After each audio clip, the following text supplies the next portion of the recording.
orangey stuffs. Okay, Julia, I've got some questions for you about... We're here with my friend Julia. She has a plethora of knowledge about nutrition, and she's a personal trainer and soon to be naturopathic expert, certified, everything, the whole shebang. You told me that soy milk, here I am trying to buy soy milk because it's healthier, right, than regular milk, and it's just good for you. Soy is good for you. And then you break the news to me, no, Val, you need to run like hell when you say soy. Why? I know, it's awful. Well, the truth is soy, it's only good in very certain, specific, very rare instances, and those are not easy to come by in our country. So, people argue all the time that soy is good because look at, the colon cancer rate is so low. There's been studies that show. Yeah. And they eat a lot of soy. Okay. And the difference is they eat fermented tofu. We don't, good luck finding that here, Okay.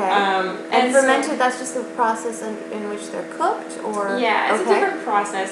But here we just have like your standard, tofu, and you get your soy milk, and soy, lecithin, they add it in everything, and furthermore, it's genetically modified, and when things are genetically modified, it kind of changes their structure, which is not good, because anytime you introduce something to the body that's not, it hasn't learned yet to adapt to, which takes thousands of years, it just doesn't really go well. It's kind of just like it sounds, genetically modified. Do you really want to eat something that's genetically modified? Probably not. So soy, and you said that some of the bad side effects to soy are... Oh gosh, it can totally mess with your hormones. Okay. It's like super high in phytoestrogen, so it can make your PMS awful. It can interrupt your decreased fertility. No, we don't need that. No, you absolutely don't. It can mess with your thyroid, and whenever your thyroid's in trouble, you're going to see things like weight gain and thinning hair and dry skin, like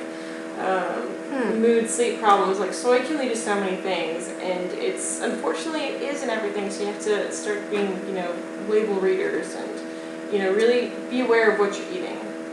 Okay, so I'm still not sold as to why soy is bad for you. Have there been studies?